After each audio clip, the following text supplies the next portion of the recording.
Boa tarde a todos. Sou Ricardo Barros. Vou mediar esse debate. Então,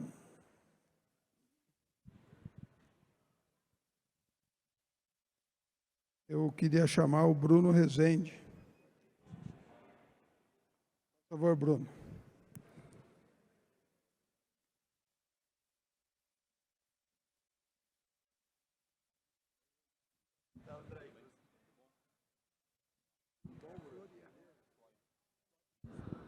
Então, nós temos aqui o Florian, o Bruno, o Rafael, da XP.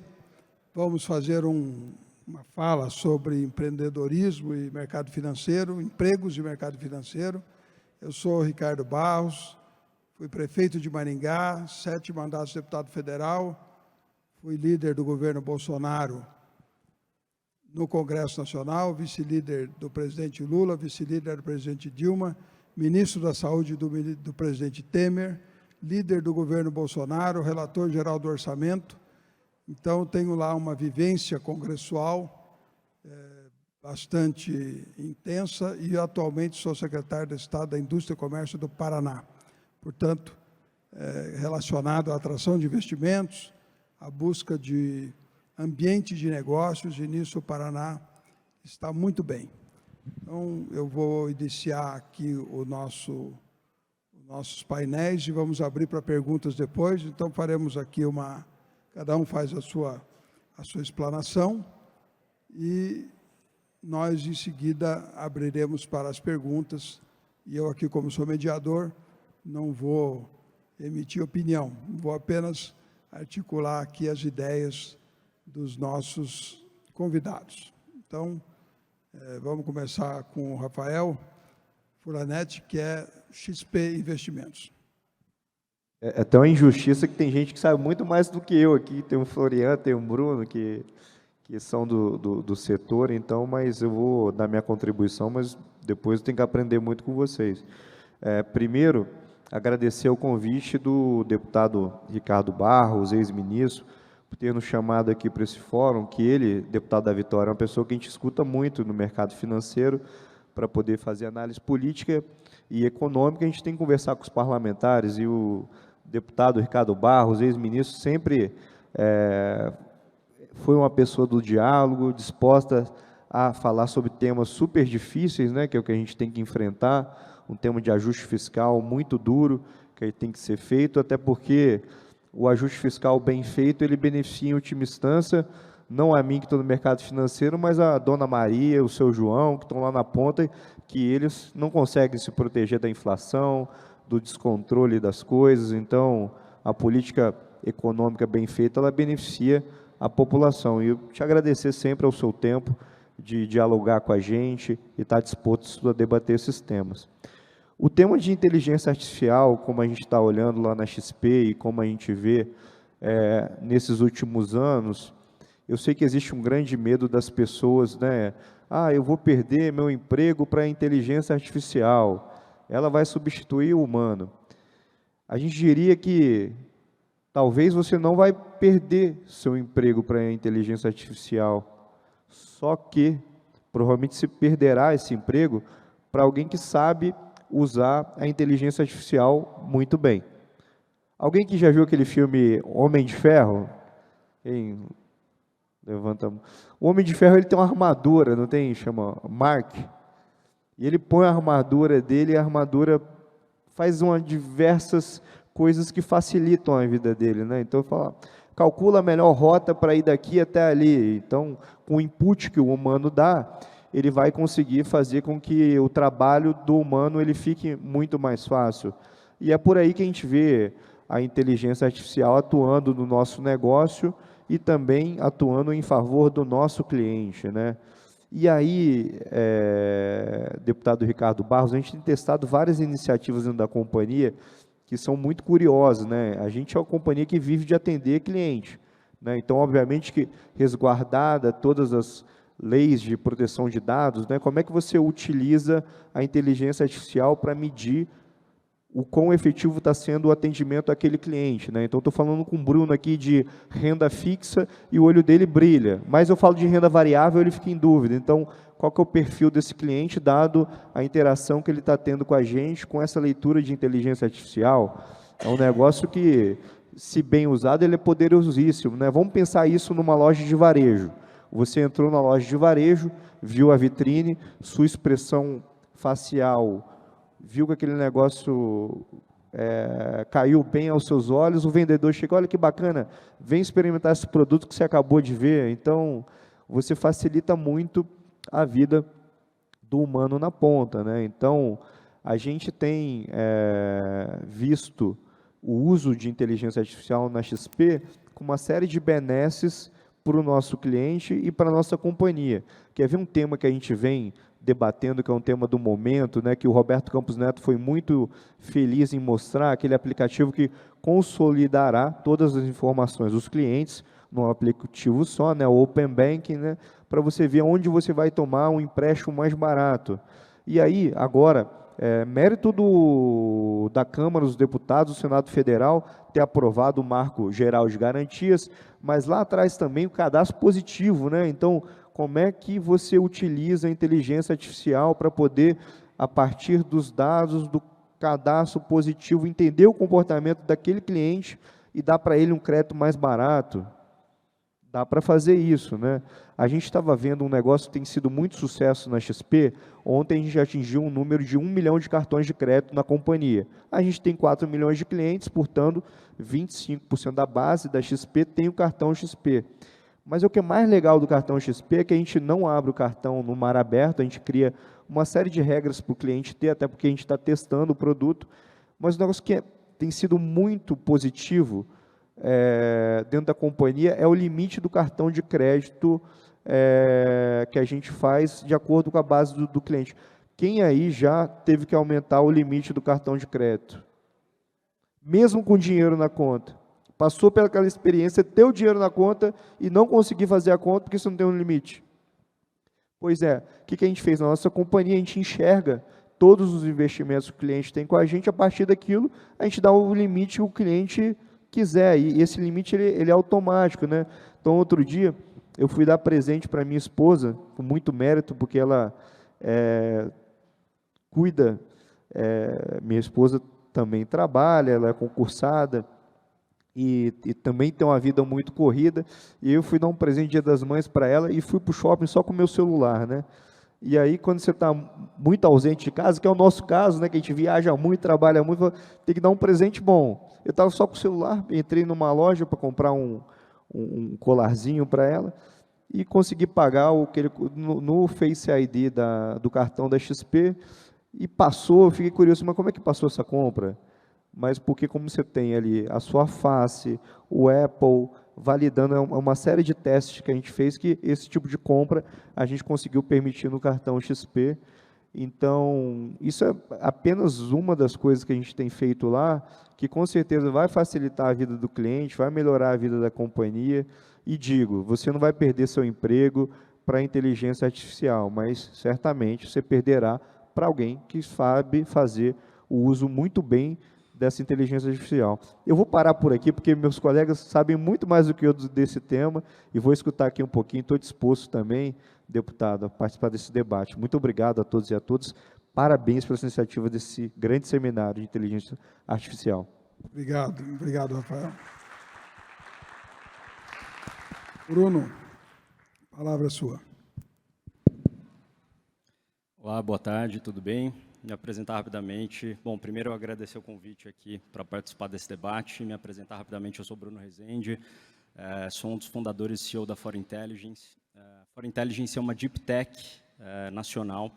A gente desenvolve, quando a gente fala de inteligência artificial, é um campo muito grande, né? A gente na For Intelligence desenvolve dentro de um nicho específico que a gente chama de modelagem preditiva, né? A gente vem fazendo desenvolvimento proprietário aqui no Brasil há mais de 7 anos, aí com resultados bem bacanas. Tá? Eu vou tentar ficar na minha fala aqui um pouco mais dentro de um dos temas desse painel, que era mercado de trabalho, né? Então, a gente ia falar aqui de mercado financeiro e mercado de trabalho. Vou trazer uma reflexão um pouco sobre isso, qual que é a nossa visão sobre o efeito líquido, né, do desenvolvimento da inteligência artificial na geração de empregos. Tá? Começar trazendo um pouco de uma perspectiva histórica e uma boa notícia, né, que a perspectiva histórica é largamente favorável, né, para essa questão de geração de empregos. Todas as vezes até hoje que a gente teve grandes disrupções tecnológicas, a gente teve ganhadores e perdedores, alguns setores desapareceram, algumas funções desapareceram, muitas outras novas surgiram aí, e o efeito líquido até hoje tem sido positivo. Tá? Então, desde a Revolução Industrial e até todas as inovações que a gente teve aí nos últimos 100 anos, a gente sempre conseguiu sair do outro lado com mais empregos, mais funções, né, do que a gente destruiu. Mas será que com inteligência artificial a gente vai manter esse padrão ou agora a coisa é um pouco diferente? Tá? É muito difícil responder isso, mas a inteligência artificial tem uma característica que nenhuma outra inovação tecnológica que a gente viu até hoje tem, que acho que vai ser a primeira tecnologia que em breve vai ser capaz de escrever a próxima versão dela própria.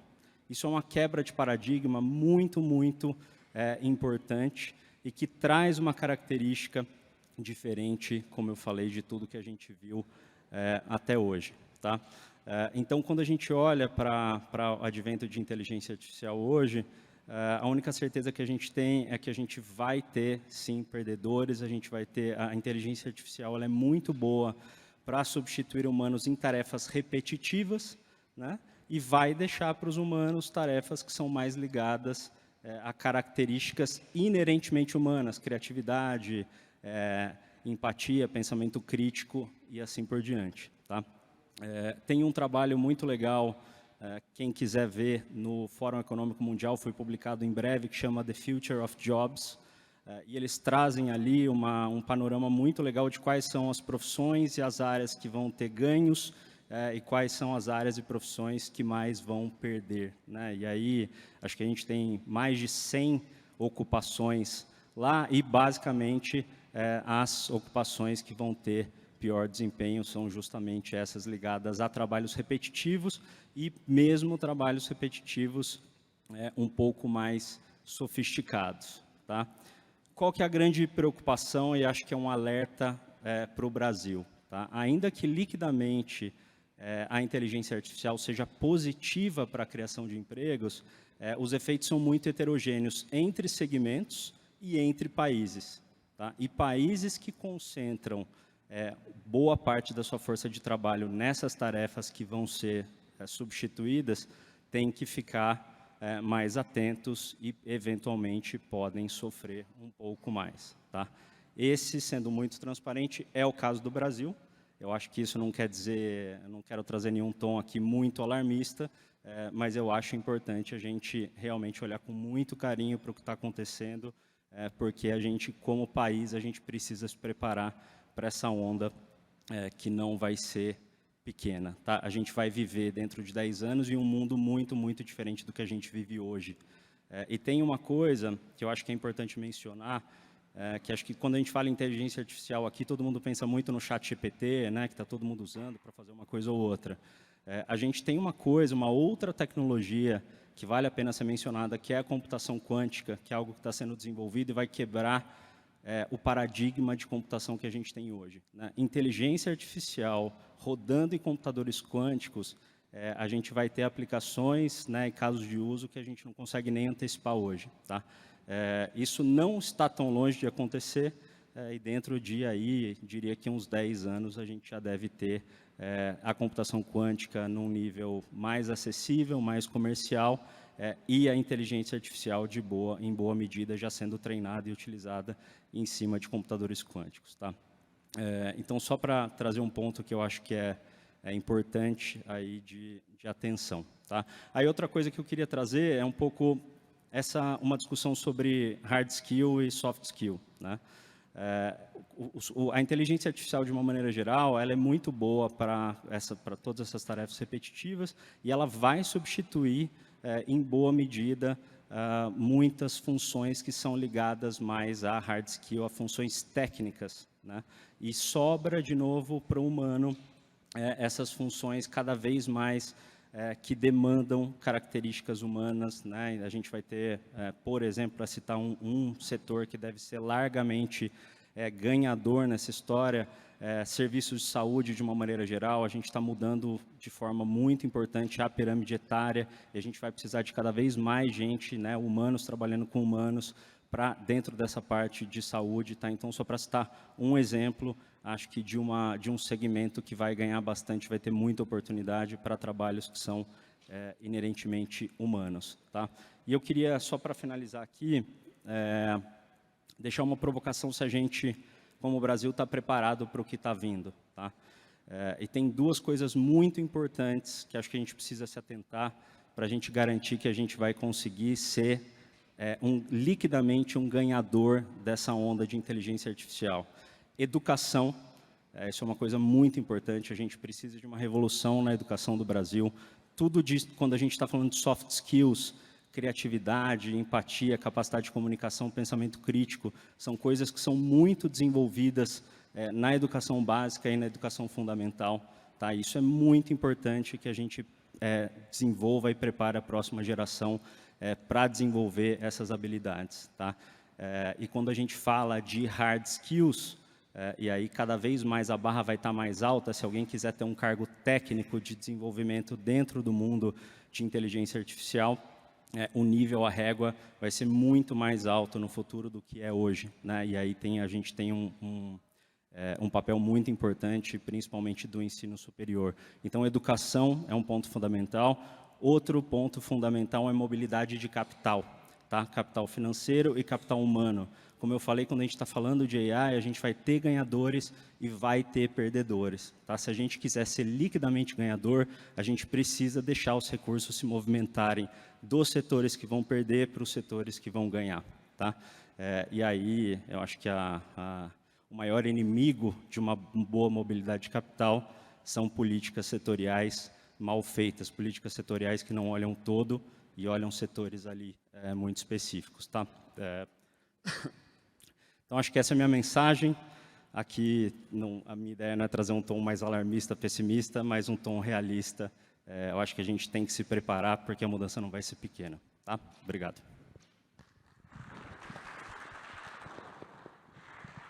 Obrigado, Bruno. Vou convidar aqui o deputado da Vitória, justificando a ausência do Caio Paz de Andrade, que é o secretário de Gestão e Inovação Tecnológica do Estado de São Paulo. Eu convido, então, o deputado da Vitória, que está nos prestigiando, capixaba também, né, Rafael? De Colatina, que é do lado de São Gabriel da Palha, que é minha cidade. Grandes potências do norte do Estado do Espírito Santo. Para que nos prestigie aqui e possa complementar aqui o nosso debate, passo a palavra, citar também o presidente deputado Cartafina, que está aqui, de Minas Gerais. Passo a palavra, então, ao Florian, que vai nos dar a sua contribuição. Obrigado, deputado. Boa tarde a todos. Um prazer estar aqui. Prazer, Bruno, Rafael, deputado. Eu venho a convite de um amigo empreendedor, o Vitor Lazarte, que está participando de outro painel. E o assunto inteligência artificial é algo que me interessa muito, e de diferentes óticas, e posso contribuir aqui ao debate também. Gosto muito do debate a nível nacional, implicações, longo prazo para o país, é algo que me interessa muito. E a minha ótica aqui é uma ótica de alguém que empreende, alguém que investe no setor de tecnologia e inovação aqui no Brasil, né? Então, eu sou empreendedor desde 2012, originalmente sou alemão, mas eu cresci aqui, me formei aqui no colégio, depois fui fazer faculdade fora e voltei em 2012 para empreender. Então, venho trabalhando aí na construção do ecossistema de tecnologia e inovação brasileiro ao longo das últimas 12 anos. E gosto muito de olhar essas novas fronteiras, essas novas tecnologias sobre a ótica do que é possível, do que isso pode trazer de oportunidades, seja a nível nacional, país, seja a nível individual, pessoas. Eu gosto também muito do debate, que é o tema do nosso painel aqui hoje, nessa intersecção entre inteligência artificial e empregos, mercado de trabalho. Algumas semanas atrás, eu escrevi uma coluna na Exame sobre esse tema em específico. Eu trouxe essa perspectiva histórica. eu gosto muito de olhar a história. Tem aquele ditado famoso, né? A história ela não se repete, mas ela rima, e certamente, à medida que eu vou ficando mais velho, vou vendo isso. E a realidade é que a raça humana, digamos assim, né, a sociedade, ela vem automatizando processos há mais de 250 anos. Né? Então, isso não é um processo novo. E parte da ansiedade que sempre surge com uma nova tecnologia é que, como seres humanos, a gente tem a capacidade de identificar aqueles trabalhos que serão afetados, mas a gente tem uma grande incapacidade de prever quais são as oportunidades de empregos que serão gerados, né? Isso que, historicamente, pelo menos, em todo momento, trouxe essa ansiedade, esse debate, né? E aí, até no Twitter, tem um canal super legal que chama The Pessimist Archive, o arquivo dos pessimistas, que traz sempre matérias de jornais de 50, 100 anos atrás, com novas inovações e como as visões, às vezes, eram extremamente pessimistas, inclusive sobre essa questão do trabalho.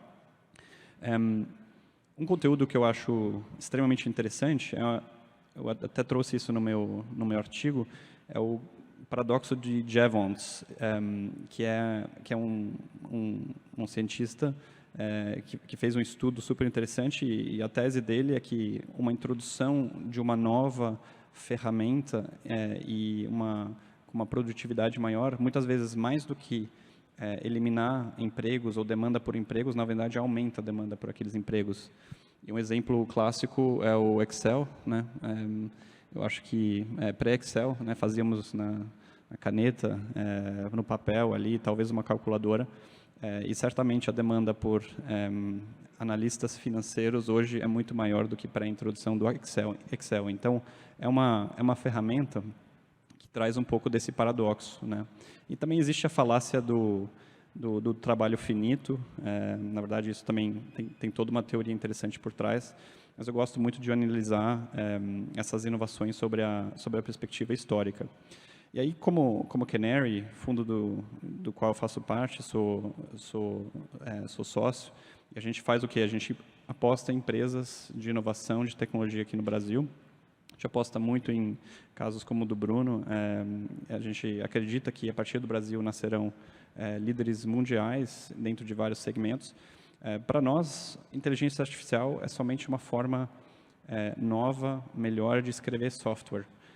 E, de novo, voltando a essa questão do passado não se repete, mas ele rima, ele nos lembra muito na era do mobile, com a introdução do iPhone, ou mesmo a introdução da computação em nuvem.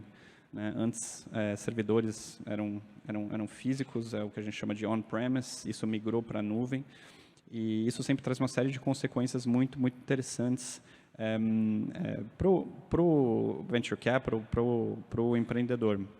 E as perspectivas que a gente tem hoje são que você consegue, parecido com o que aconteceu em cloud alguns anos atrás, quase décadas atrás, hoje começar uma startup através de tecnologias como inteligência artificial, o custo para se iniciar uma empresa acabou de cair por um fator de 5 a 10 vezes, que foi exatamente o que a computação em nuvem fez comparado ao computing on-premise. Né? Então, você pega startups dos anos 90, eles precisavam 20, 30 milhões para começar um negócio inovador.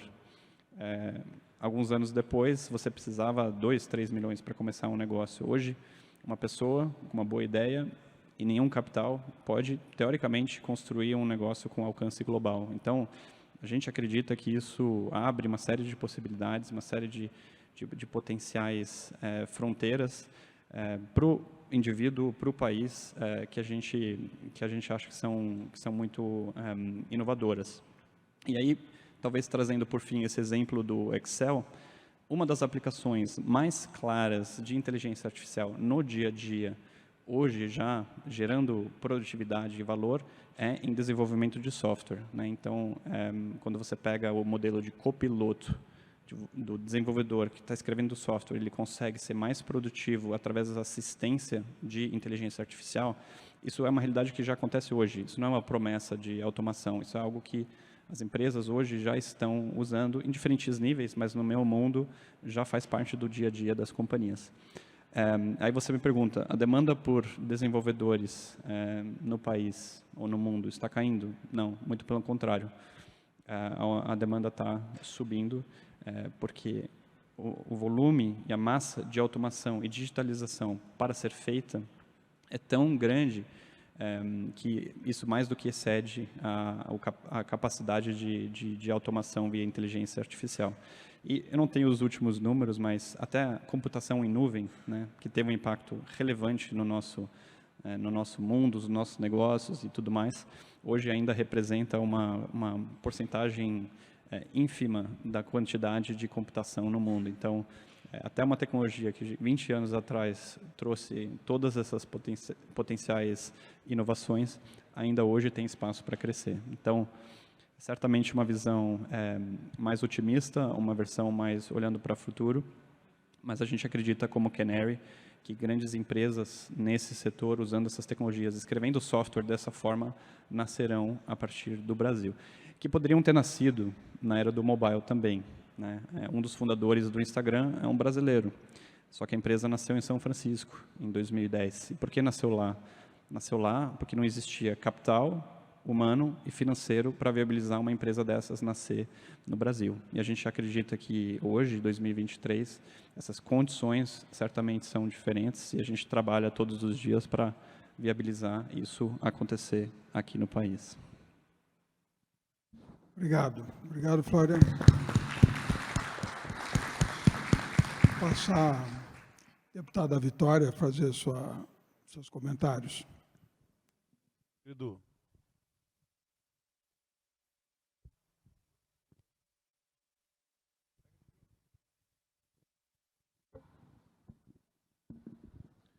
O microfone já manifesta que a nossa contribuição tem que ser bem singela, mas, ministro Ricardo Barros, nosso líder, que é um dos protagonistas para que eu possa estar nessa família do progressista, que traz essa agenda importante para o país hoje, muitos amigos e amigas aqui que eu conheço que também são de outras legendas, mas os que estão aqui é porque entendem que a Câmara dos Deputados, nosso Congresso Nacional, é o foro de debate para que a gente possa, legítimo, para que a gente possa promover as mudanças no país e dialogando com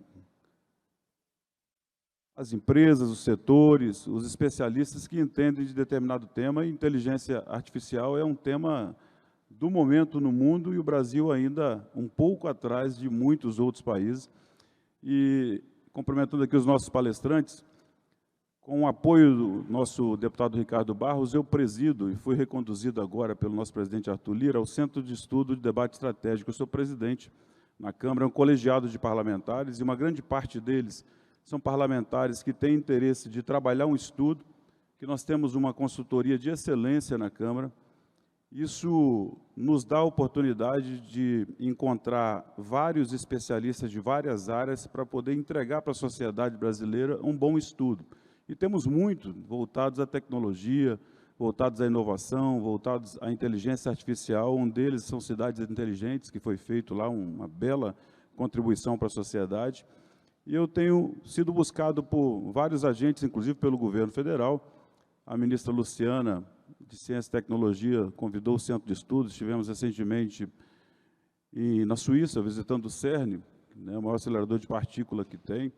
E a gente tem dado uma contribuição até com um pouco mais de proximidade dessa importância que é o Congresso estar perto, para que o Brasil também possa avançar participando de agendas como essa e economizando o tempo que nós já perdemos. Então, uma agenda como essa faz com que nós nos aproximamos, né, do desenvolvimento, e não vamos ter desenvolvimento se nós não nos aproximarmos das tecnologias, das novas propostas de inteligência.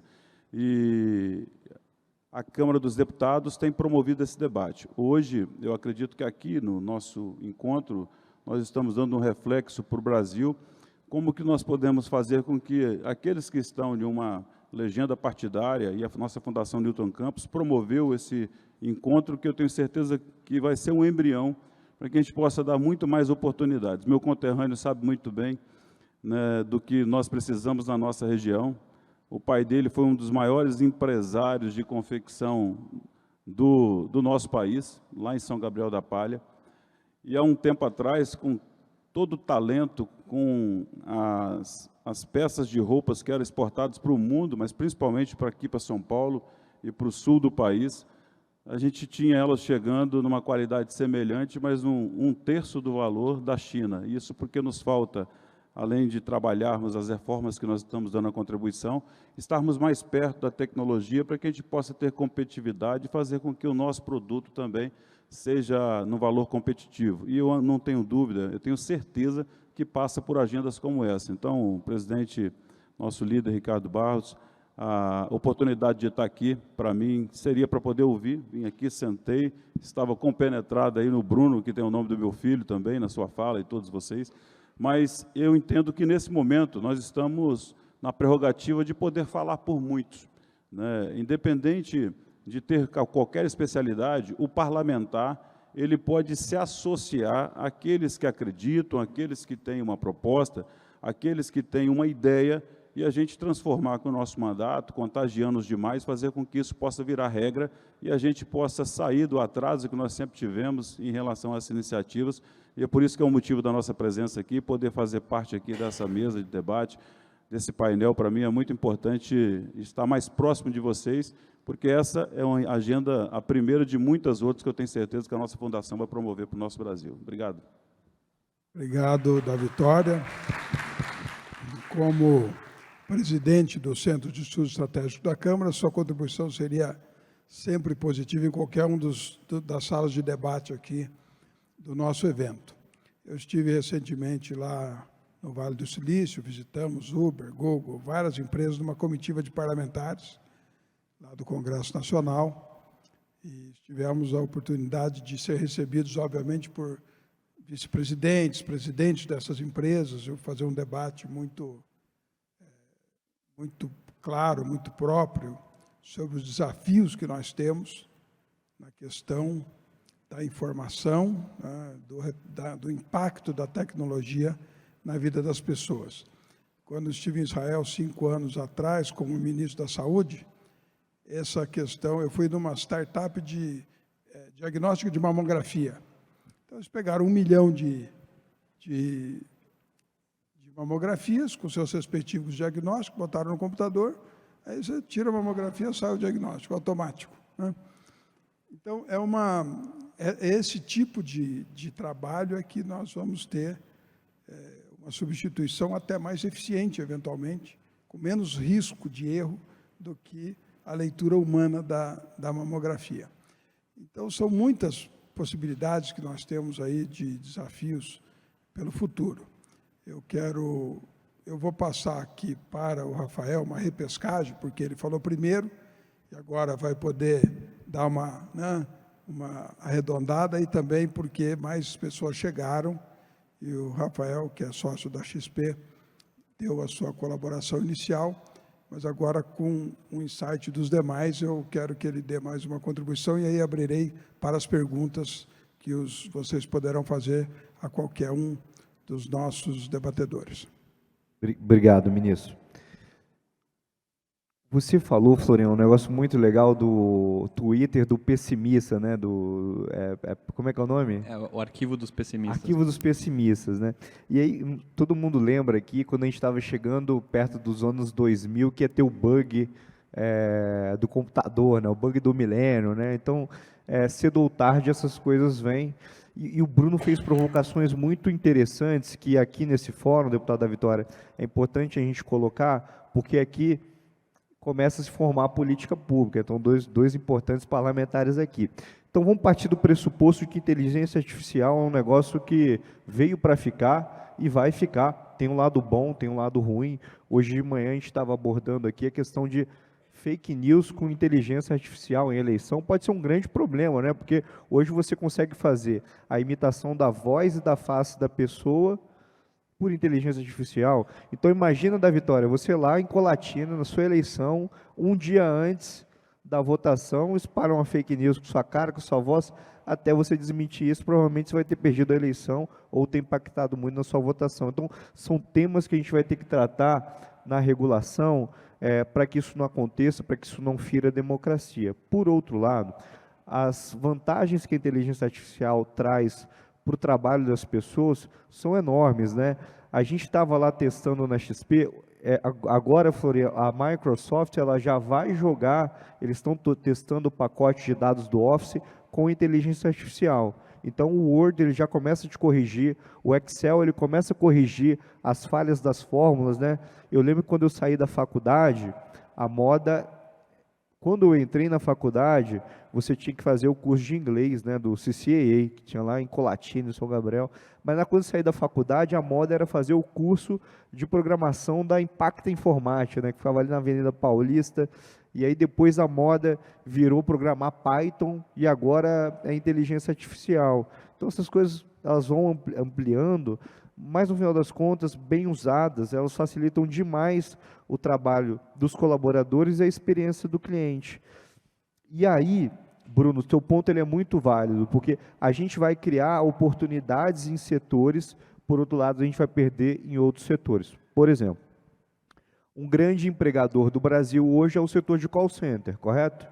Emprega muito, né? A maior empresa de call center do Brasil, se eu não me engano, a Contax deve empregar 130 mil pessoas, por base isso.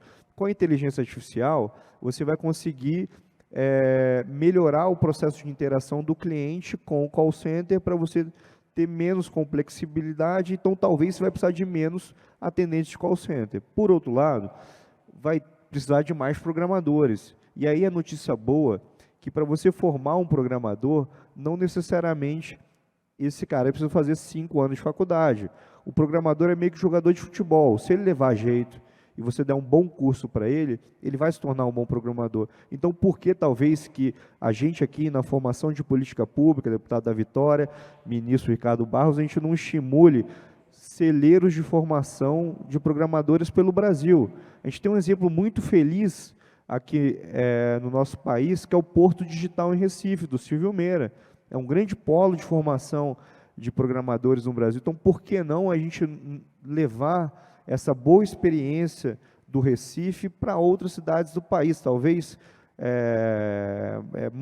Ecoporanga, lá no Espírito Santo, vai ser um polo de formação de programadores. E a notícia boa é que o cara lá de Ecoporanga ele pode trabalhar na XP, ou pode trabalhar no Google, porque hoje, da forma online, você consegue fazer tudo. Então, eu acredito que a gente vai ter ganhos e perdas, e nas perdas a gente vai precisar muito dos formadores de política públicas, como vocês dois, para poder a gente minimizar ao máximo os impactos que vai ter na geração de emprego e que vai ter também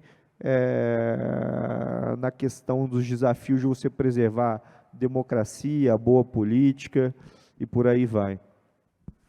Tudo bem. No Paraná, programação de computadores é curso técnico do ensino médio. Temos mais de 200 mil estudantes do ensino médio fazendo programação no Paraná, porque é a área que tem mais demanda e menos gente qualificada para ocupar. Eu vou abrir para perguntas, quem quiser. E colocar a educação financeira na grade curricular do ensino. Também. Né, então, educação financeira está na grade curricular também do Paraná, porque é uma necessidade que nós temos das pessoas terem tranquilidade, né, porque o desequilíbrio financeiro causa muitos danos psicológicos e da saúde das pessoas. Quem quiser fazer pergunta, levanta a mão, por favor. Você podia vir até aqui falar no microfone, porque nós estamos gravando. Da Vitória, alcança ali um microfone que esteja operoso.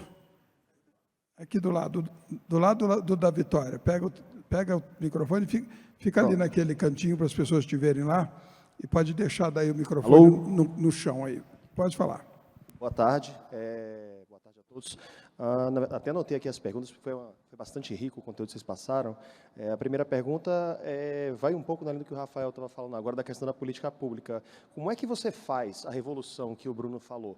Né? Você tem que ter o Estado centralizando isso, porque o que a gente vê? A gente vê, por exemplo, o Estado do Paraná tem iniciativas próprias, o Espírito Santo tem iniciativas próprias, a Bahia tem iniciativas próprias. A gente não sabe em que medida essas iniciativas estão, porque cada um faz como pretender, né? Porque apesar de a gente ter uma federação, cada um faz do seu jeito.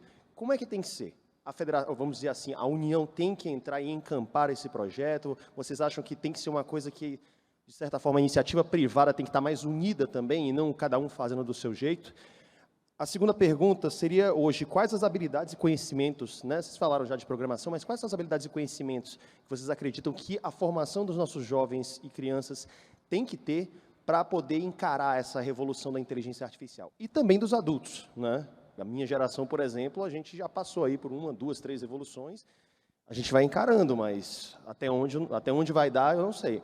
E a última pergunta aí é para o líder, Ricardo Barros, e também para o deputado da Vitória, que é o seguinte, com todo o respeito, mas os senhores sabem que a política tem um ritmo mais lento para acompanhar as evoluções e o desenvolvimento tecnológico, enfim, que a gente tem aqui. Como é que a gente faz para que a política possa acompanhar? Porque não basta a gente dizer, não, coloca um projeto. Aí vai lá um parlamentar, bem intencionado, entra com 10 projetos, negocia tudo e tal, e aí todas aquelas complicações. E aí, naquele tempo, a gente já passou, por exemplo, de rede social para o ChatGPT, do ChatGPT para uma superinteligência artificial, para uma computação quântica. E aí, ou seja, de que forma é possível fazer para que a política possa acompanhar esses rumos e conseguir esse desenvolvimento? Obrigado. Vamos responder. Mais alguém quer fazer pergunta? Nós vamos recolher as perguntas todas, vamos falar de uma vez, senão a gente não vai conseguir atender o número suficiente da audiência aqui. Pois não. Boa tarde a todos e a todas. Diego, da cidade de Cruzeiro, Vale do Paraíba. É um comentário que eu gostaria de compartilhar com vocês. Quem se sentir à vontade para comentar, eu ficaria agradecido. Como que vocês veem a relação Bolsa Família, formação de profissionais na área de TI, na área de inteligência artificial? O maior desafio nosso como gestor na ponta é fazer o cara deixar de ganhar aquela Bolsa Família e começar a trabalhar e começar pelo menos a investir em conhecimento. Como que a gente faz isso? Mais alguém quer contribuir, por favor? Muito bem. Então, ele fez algumas perguntas, depois a parte política nós falamos por último aqui. Se vocês quiserem fazer alguma observação das perguntas do nosso primeiro inquiridor aí, estou à disposição. Posso fazer um comentário rápido aqui? Só para lembrar, nós temos 15 minutos para encerrar, então vamos lá. Bom, assim, sobre a questão da educação, né, e se precisa ser uma iniciativa centralizada ou descentralizada, eu gosto mais da opção descentralizada. Eu acho que todo mundo, setor privado, setor público, município, estado e a União tem que trabalhar juntos, né? A gente tem um centro de desenvolvimento muito legal no sul de Minas, em Santa Rita do Sapucaí, que é um polo também de tecnologia super legal. O município faz um trabalho incrível do ponto de vista de educação lá. A gente tem se envolvido também cada vez mais com isso, então acho que ali um exemplo a ser seguido. Tá?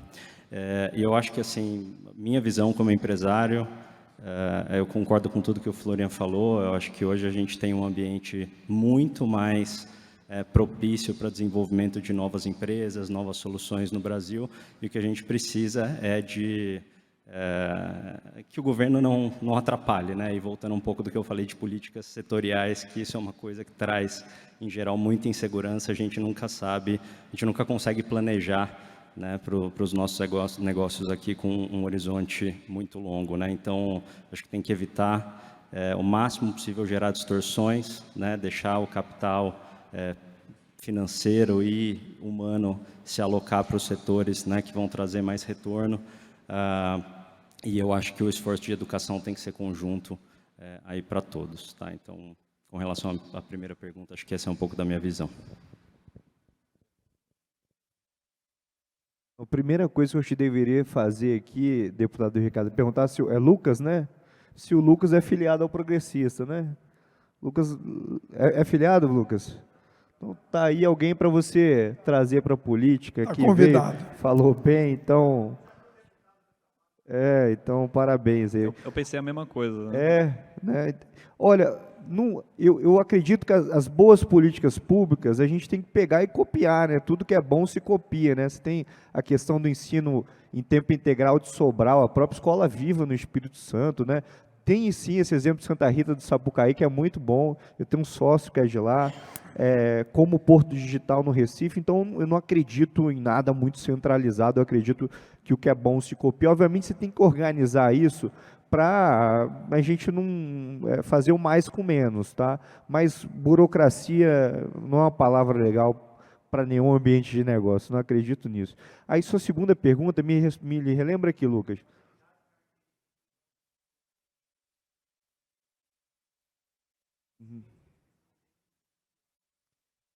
Eu tenho uma filha está fazendo 2 anos agora, né? E a gente evita ao máximo dar tela para ela, mas não dá para fugir. Ela sempre vai querer ver uma TVzinha ali. A gente, no final do dia, deixa ela ver os 10 minutinhos de. Agora está vendo um desenho que chama Daniel Tigre, que é muito legal, porque o Daniel é um tigre e mostra tudo que o Daniel tem que fazer, que ele tem que ir para a escola, escovar os dentes. E eu vejo com ela, acho muito engraçado. E ela já pega o controle remoto, já começa a zapear. Então, as crianças deste ambiente, elas já nascem nesse mundo online. O que você tem que fazer é dar um estímulo para que ela cada vez mais consiga entrar e se alavancar nesse ambiente. E passa, sim, por uma política nas escolas, né? No meio da pandemia, ela, de alguma forma, ela fez com que as escolas ficassem mais online. E aí, sem puxar o saco do Estado do Paraná, vocês fizeram um bom trabalho lá de iPads, de computadores para os alunos, e isso deu bastante resultado, mérito num trabalho muito bem feito lá no Estado do Paraná. E aí, o que a gente tem que fazer é dar ferramentas para que essas pessoas cada vez mais progridam, né? Então, cursos técnicos, todo tipo de estímulo que a gente dá para que essas pessoas usem essa ferramenta, deputado da Vitória, para poder chegar cada vez mais longe na sua profissão. Mas isso veio para ficar e cada vez mais a gente vai ver esses gêniozinhos espalhados aí pelo Brasil, que é o seu caso, e eu tenho muito otimismo que isso vai acontecer com o nosso país. E sua terceira pergunta... Rafael, posso claro, por favor, incluir um ponto aqui ao que você falou? Porque eu acho que é uma pergunta interessante, uma pergunta também que eu estou me confrontando um pouco, porque eu acabei de ter filhos também, tive gêmeos. Está dormindo pouco também, né? Então, aquela fase... Gêmeos ainda... Mas, obviamente, aí você se torna pai, você tenta pensar, né, o que eu passo para frente, né? Principalmente nesses momentos incertos de inteligência artificial.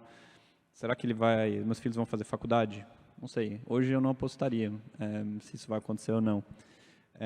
Mas uma característica, eu li também bastante sobre isso, que a gente pode ensinar para as crianças, é a curiosidade, a vontade de ir atrás, de aprender, de se desenvolver, né? Eu brinco que a minha vida mudou muito quando eu ganhei meu primeiro computador. Aos 9 anos, coloquei dentro do meu quarto. Até essa visão que a gente tem, às vezes, como pais, tira a tela, acho que talvez dar a tela, né? Eu te digo em um ano se eu fiz isso ou não. Mas isso abriu para mim um mundo, né? E meus pais sempre estimularam a curiosidade, a busca por conhecimento, o aprendizado. E eu brinco que tudo que eu aprendi, e eu estudei em boas escolas, em boas faculdades, foi na internet. E até hoje, eu aprendo muita coisa no Twitter que eu aplico no meu dia a dia no trabalho. E o lindo da internet é que ela é acessível e grátis, teoricamente.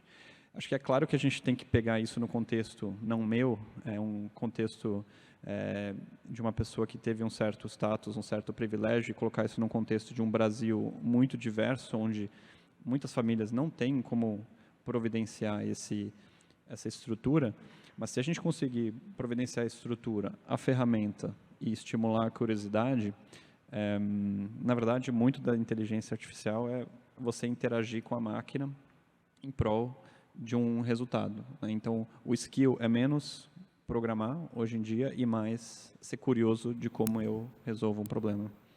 E aí, eu só compartilhando com vocês aqui, tá em umas salas dessa o Vitor Lazarte, que é seu amigo, né?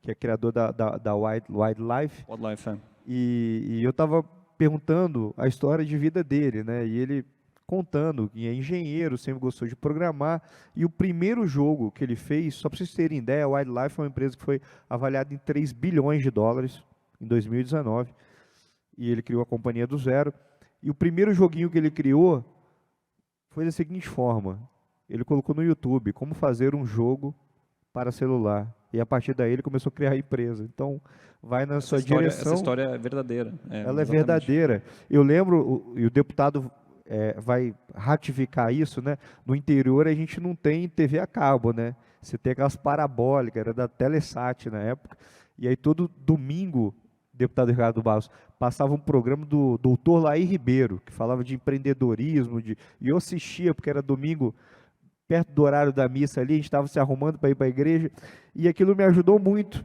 a pensar um pouco fora da caixa, olhar as coisas, né, sair do interior, vir para São Paulo. Então, o quanto que você, disponibilizando o conteúdo da maneira correta e estimulando a curiosidade, você vai fomentar o empreendedorismo na base. E aí, se eu puder dar um exemplo bem de hoje, de inteligência artificial aplicado a isso, e as possibilidades que se abrem para o Brasil, vou contar de uma empresa que a gente está analisando lá no Canary, que é um menino da Fundação Estudar.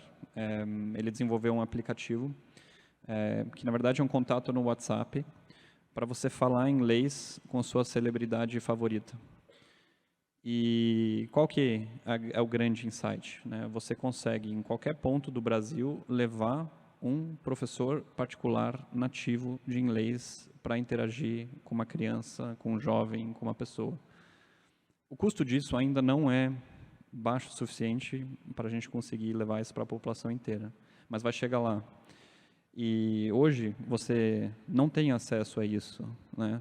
Mesmo se você faz um curso de inglês, muitas vezes o falado não é tão natural, às vezes em grupo você se sente intimidado, às vezes o professor não é nativo. Inteligência artificial como tecnologia, como forma de escrever software, permite você criar esse tipo de serviço. E aí eu acho que a gente pode aqui concordar que as possibilidades para o país são infinitas se a gente aplicar isso da forma correta. Quem quiser, quem tem uma ideia boa aí, tem 2 anjos aqui que investem em startups novas aqui. Se a ideia for boa... Se a ideia for boa, da Vitória, para a gente encerrar em seguida. Ele quer saber por que não votou a fake news lá. O Lucas fez uma provocação importante, que a gente pode fazer um exercício como ela, longe de fazer qualquer uma resposta técnica, mas aproveitando da minha posição aqui enquanto hoje representante, eu já estou no 5º mandato, com 17 anos de vida pública, e passei a entender que eu preciso dar uma contribuição empreendendo nas pessoas a política, porque é um dos melhores instrumentos que você consegue mudar a vida das pessoas. O parlamento, a gente não tem as mesmas prerrogativas de um governo, uma prefeitura, de um governo estadual, de um governo federal, e aquele que se propõe a ser gestor, ministro, prefeito, governador, se ele já cumprir as missões constitucionais, Lucas, ele já está fazendo um bom trabalho, né? Os programas que estão estabelecidos do governo, que a equipe possa buscar estabelecer, mas é muito pouco, né, que a gente acaba associando às suas palavras, né, a morosidade, a burocracia. O parlamento, ele pensa muito hoje, tem dado uma contribuição, principalmente com agendas como essa, que nós trazemos a iniciativa privada. Está aqui o Rafael, que é um orgulho para os nossos gabrielenses, para o nosso estado também, pessoa do interior que veio e teve sucesso, e é uma das referências hoje, não só em São Paulo, mas no Brasil. Mas a gente precisa estar mais próximos. Eu não consigo hoje enxergar, lá no meu estado, um estado pequeno, uma população de 4,5 milhões de habitantes, não tem muito consumo, eu não consigo enxergar que alguém que se propõe a governar um município, ou governar um estado, ele vai ter essas ideias para poder fazer com que o seu estado se torne competitivo. Mas a iniciativa privada, ela está todo dia buscando isso, no país, no mundo. E se você está próximo, né, o agente público com o agente privado, você tem soluções que já vêm pronta da iniciativa privada. A gente precisa estar próximo para ter a compreensão, ter segurança, não ter a desconfiança, que tem muita desconfiança, nós temos que parar com isso. Eu tenho amigos que têm sucesso, assim como você, que eram empregados, hoje tem 4, 5 mil funcionários, E, às vezes, eles me perguntam, mas, poxa, mas quem que você vai apoiar para prefeito aqui? Você está vindo aqui conversar com fulano, não tem ninguém melhor? Eu falo, mas tem. Mas quem? Você. Ele falou, não, eu não posso. Então, é uma resistência de todos aqueles que empreendem, daqueles que geram oportunidade, mas ele não precisa participar de um processo eleitoral. Se ele estiver próximo e der uma contribuição, talvez ele vai estar governando na pessoa daquele que ele decidiu para estar prefeito. Então, eu tenho promovido isso, estimulado as pessoas, né, estar perto da vida pública, dos nossos mandatos, mas também trabalhado para que os agentes que se propõem a entregar uma parcela do seu tempo à representatividade, que eles possam estar juntos com a iniciativa privada, porque a gente vai ter essa burocracia um pouco mais combatida pela relação da iniciativa privada. Acho que é uma das ideias que eu tenho promovido isso, até por conta de sugestões de pessoas que pensam o desenvolvimento, né, que saem na frente em tecnologia, tem andado também o país aí para poder trabalhar essa associação, e a Câmara, ela mesmo não tendo a prerrogativa de decidir ali num contrato, numa execução, mas ela tem entregado muitas ideias boas, né, com as oportunidades que nós recebemos de pessoas como você, prontas para que o país possa comprar e possa se tornar mais competitivo. Obrigado, da Vitória. Política é a única maneira de transformar a sociedade. Não há nenhuma outra forma de transformar a sociedade que não seja pelo poder público. Então, a dedicação das pessoas à vida pública, ela precisa ser facilitada. Nós passamos um período aí que todo mundo é ladrão até que se prove o contrário. Conseguimos mudar recentemente. Eu fui relator da lei de abuso de autoridade, que já ajudou muito, e recentemente mudamos a lei de improbidade para exigir que o processo de improbidade tenha, no mínimo, dolo, intenção de fazer e dano ao erário. Porque um prefeito era processado por improbidade por um assunto que foi um terceiro escalão que fez, que ele nunca soube na vida, e ele respondia, bloqueio de patrimonial. Então, as pessoas de bem se afastaram da vida pública. Se o Rafael chegar lá e falar para o advogado dele, falar, olha, eu estou querendo entrar na política. Ele fala, bom, tira tudo do seu nome. Não pode dar certo uma coisa que começa desse jeito, entendeu? Mas por que tira tudo do seu nome? Porque o Ministério Público é irracível. Ele quer fazer ativismo político, o promotor quer se promover em cima do político, né? Nós estamos ficando igual a uns paizinhos aí, né? Daqui a pouco todos os nossos ex-presidentes vão estar na cadeia. Que absurdo isso, gente. Isso é um absurdo. Então, quem é que vai querer ser presidente do Brasil? Quando os candidatos, você olhar para os candidatos e falar, puta, mas que turma medíocre, não é sem razão. Não é sem razão. Então, a Bíblia diz assim, toda autoridade vem de Deus. Ninguém se elege se não estiver bem intencionado, porque Deus não permitiria. Alguns, eventualmente, ao assumir o poder, podem não resistir às tentações do poder, mas a grande maioria das pessoas que estão na vida pública estão para servir.